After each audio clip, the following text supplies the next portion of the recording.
Welcome to episode 609 of AI Brief with Amin and Leah. For today's deep dive, we are tackling this massive physical bottleneck that's really starting to threaten the whole AI boom. Oh, absolutely. And, well, the radical plan to just bypass it entirely by launching data centers into space. It sounds wild, but it's happening. It is. Plus, we are breaking down Thomson Reuters' $40 million AI gamble, which, honestly, it completely rewrites how companies are thinking about digital ownership and intellectual property. I'm also bringing some fairly alarming new data into the mix, detailing how state-tied hackers are weaponizing open source models on just an unprecedented scale. Okay, so diving in. Yeah. The physical limitations of our planet are finally catching up to the digital expansion of AI. They really are. I mean, we're seeing immense pushback globally against building new ground-based data centers. Local communities are just blocking zoning permits left and right. And power grids are already pushed to the brim. Oh, totally. Plus, the water usage required to cool these massive server farms, it's drawing intense political scrutiny. The negativity around terrestrial buildouts is reaching this critical threshold. So the proposed solution, apparently, is to just abandon Earth entirely. That is the plan. SpaceX and Nvidia have officially partnered to build what they're calling Starmine data centers in space. Okay, wait. The timeline on this is highly aggressive, though. Oh, incredibly. They aim to have the first operational racks in orbit by the fourth quarter of late 2027. Which is practically tomorrow in aerospace terms. I mean, it's like building a mega factory in the middle of a barren desert simply because prime city real estate is too crowded and, heavily regulated. Sure. Except this desert is low Earth orbit, and the engineering required to just survive there is astonishing. Well, they're using this heavily modified, slimmed-down version of NVIDIA's Vera Rubin NVL72 rack. Okay. And this is not your standard enterprise hardware. The architecture involves 72 separate chips, and they are linked together so tightly that they act as one single massive computer. That's intense. The performance metrics are just staggering. Each individual chip in that orbital rack generates up to 25 times the computing power of the older H100 standard. But operating that kind of dense hardware in space introduces just massive challenges. Right, You have Stu? cosmic radiation that can literally flip the bits in a computer's memory. Which causes critical errors. Exactly. I mean, it completely wrecks the processing. And then there is the heat. Oh, the heat is the biggest issue. Because on Earth, we use convection to cool servers. Fans blowing cold air over hot metal. But in the vacuum of space, there is no air, You have to rely entirely on thermal radiation to bleed heat out into the void. which requires these highly specialized liquid cooling loops and massive external radiators. Despite these hurdles, Elon Musk claims this space-specific rack is actually simpler and lower cost, denser, and lighter than typical ground hardware. I know Sam Altman called the idea of space-based data centers ridiculous earlier this year. He did. But the corporate weight behind this project proves it's a serious endeavor. I mean, SpaceX plans to run everything from its orbital fleet operations to its Grok AI model entirely on this specific hardware. Wait, I am struggling with the economics of this. Okay. Launching anything into space is astronomically expensive. How can this possibly be a viable alternative to just, fighting through local zoning laws on Earth? Well, the economics are definitely the primary hurdle right now. Industry analysts calculate that orbital compute currently costs roughly 4 times as much as ground compute. 4 times. But Musk claims this cost ratio will flip in orbit's favor over the next few years. How so? As terrestrial opposition continues to stall ground projects, the cause of delays, legal battles, and, buying up premium power rights on Earth is just skyrocketing. Oh, I see. So eventually the expensive rocket launch becomes the cheaper option because it bypasses the regulatory gridlock entirely. Wow. Well, if terrestrial pushback is forcing physical infrastructure into space, it raises a massive question about sovereignty and ownership back here on Earth. It really does. Like, if a company cannot easily build a massive data center, who actually owns the digital brains that live inside them? And Thomson Reuters, the legal research giant behind Westlaw, just answered that question. They did. By introducing its first homegrown AI model. They built this by taking Alibaba's open-source Qwen model and radically retooling it. They trained this internal model on decades of their own proprietary content. It was a 2-year effort that cost $40 million in staff and computing power. See, I am completely lost on the financial breakdown here. Okay, Why? Because the report notes that their latest final training run cost just $450,000. Oh, sure. If the compute to train the model was under $500,000, where did the other $39.5 million go? Well, that gap perfectly illustrates the hidden reality of building enterprise AI.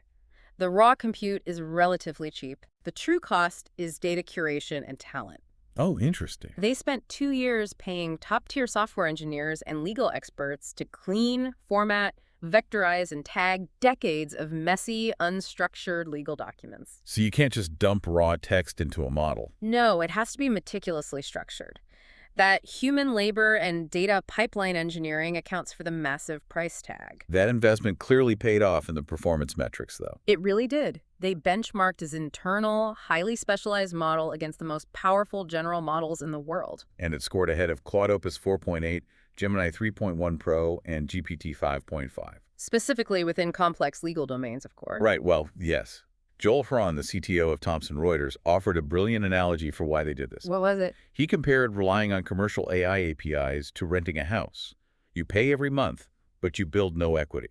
Oh, wow. If OpenAI changes their pricing or deprecates a model, you are stuck. I mean, relying on a third-party API is essentially like hiring a genius intern who forgets everything about your company the second they clock out. Such a good point. Building your own model means training a dedicated employee who retains that proprietary knowledge forever. That is your compounding equity. $40 million still sounds like a massive capital expenditure for a non-tech company to build base-level infrastructure, though. Sure. But for a giant corporation like Thomson Reuters, that figure is basically just a single year of API invoices if they were querying external models at that scale. Oh, when you put it like that. It is a highly calculated move. And the most fascinating part is that their training so far covers less than 10% of the company's overall content library. So they've barely scratched the surface. They are also planning to release an open weights version of this model for researchers, which really signals profound confidence in their architecture. The irony here is that the exact same open source foundation models allowing companies to build brilliant, cheap proprietary AI are creating an entirely new class of digital threat. This is the alarming data you mentioned. Yes, a new Bloomberg report featuring research from the Taiwanese firm Team T5 reveals that Chinese state-tied hacking crews have doubled their cyber attacks recently. Doubled. Wow. They achieved this surge by integrating open-source models, specifically DeepSeek, into their daily playbooks. Because the AI Security Institute issued a warning in May stating that AI cyber skills double every few months. And we are now seeing the operational data prove that point. The frequency of the attacks is doubling right alongside the technical progression. The paradox is that these state-backed hackers are not using the pricey, heavily guarded models like Mythos or Kimi K3. Researchers have not caught those top-tier models in an attack yet. They prefer DeepSeek precisely because of its low cost and incredibly loose guardrails. How does that actually work in practice? Like, if a model has loose guardrails, how does a hacker weaponize it compared to a lockdown model? Well, a heavily guarded model has layers of safety filters. If you ask it to write a Python script that searches a network for vulnerabilities and extracts passwords, the API flags the request. Oh. It refuses to answer and potentially logs your IP address. I see. By using a downloadable, loosely regulated model like DeepSeek, hackers bypass those filters entirely. They are running the model locally on their own hardware. So there is no API monitor to flag their prompts. Precisely. Charles Lai, the chief analyst at Team T5, noted that DeepSeek is powerful enough to handle complex coding without any of those strict cyber limitations. Okay, so the hackers are not necessarily asking the AI to invent brilliant new zero-day exploits? No. They're using it to automate the tedious, mundane parts of an intrusion. They use it to write custom break-in code, rapidly summarize rated emails from a Taiwanese firm to find sensitive data, And automatically map out thousands of target IP addresses simultaneously, like 1,000 addresses at once. It proves that public fear often centers on the massive, super intelligent models, but the cheap, easily accessible models are the real immediate security headache. They act as an army of tireless digital assistants for threat actors. So, stepping back to look at the broader landscape, there are several major structural developments across the industry today. Let's look at the intersection of hardware and global trade laws. This was wild. 9 people have been indicted in Taiwan over a highly sophisticated chip smuggling ring. The individuals charged actually include a senior manager at Nvidia and 2 former employees of Supermicro. The indictment alleges they smuggled 74 banned U.S.-controlled AI servers into China. How did they even do that? They managed this by routing the hardware through front companies in Indonesia, Japan, and Hong Kong to bypass U.S. export controls. 74 servers might not sound like a massive number compared to global supply chains, but in the context of advanced AI hardware. That is enough computing power to run significant regional models or highly complex military simulations. The primary charges brought against them include breach of trust and document forgery. In corporate finance news, Alibaba is making massive structural moves. The Chinese e-commerce giant announced it will issue $10.2 billion in new shares, with all proceeds earmarked strictly for AI investments. The market reacted immediately, sending Alibaba's stock sinking on the news of the massive shareholder dilution. Concurrently, they made their new video model, Qwen 3.0, widely available to the public. The scale of capital flowing into the sector continues to break records across the board, though. Oh, easily. Perplexity is currently in talks to raise a new funding round from Nvidia. This equity round could value the search startup at up to $30 billion. $30 billion. That staggering valuation is backed by actual growth, though. Perplexity is annual. Industries are also aggressively locking in their digital infrastructure. Porsche just signed a 5-year, $1.46 billion deal with the Indian IT giant TCS. If you are wondering why a German sports car manufacturer signing a deal in India matters to the AI landscape, it is because legacy companies are no longer just playing with customer service chatbots. This partnership is designed to integrate AI across Porsche's entire operational stack. They are restructuring core engineering processes, factory floor logistics, and creating digital twins of their supply chain. On the technical front, Liquid AI has launched Pipette. Okay, what is that? This is a new open-source suite designed to benchmark AI models running locally on phones and laptops. We talk a lot about cloud compute, but edge computing running the model directly on your physical device is crucial for data privacy and low latency. The methodology behind Pipette has been independently verified by artificial analysis, Which provides the industry with a standardized metric for measuring how well these local models actually perform. In talent acquisition, AI researcher Luke Metz has reportedly joined Meta. This ends a fascinating 2-year career loop that really serves as a proxy for the broader talent war. He went from OpenAI, left to join Thinking Machines, jumped back to OpenAI, And has now landed on Alexander Wang's team at Meta. It highlights just how intensely the major labs are poaching top-tier engineering talent from one another. Okay, so let's bring all these macro developments down to practical daily workflows. Let's explore today's trending AI tools and look at how they actually function in the real world. The first tool gaining traction is Pixel Panda. This platform takes raw, basic product photos and turns them into professional-grade shots and user-generated video ads. It is the perfect solution for solo e-commerce founders. It allows a single operator to match the creative output of a specialized, expensive ad agency. And without the massive overhead costs. Next is Sim. This is an AI workspace designed to build, deploy, and monitor AI agents. An agent is very different from a chatbot. Oh, completely. A chatbot waits for you to type a question. An agent is given a goal and independently executes a series of tasks to achieve it.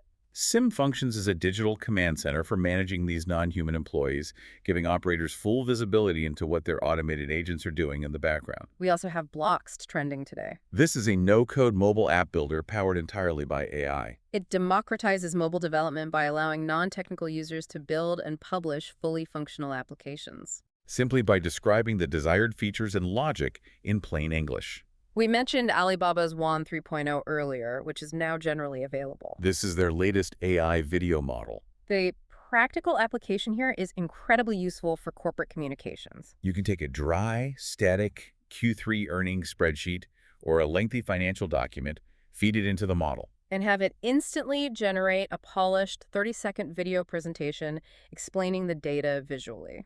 On the software development side, Google has released Anti-Gravity. This is an agentic development tool that features remote control capabilities. It does not just output blocks of code for a human to copy and paste. It actively takes over your terminal and executes the commands itself. It functions almost like an autonomous co-pilot, actually steering the ship for complex back-end development tasks. For content creators, Firefly Audio is solving a massive pain point. It generates commercially safe music, voiceovers, and sound effects. This eliminates the constant, draining copyright strikes and licensing headaches that plague video producers trying to source background audio. The final tool on our radar is Apodex 1.1.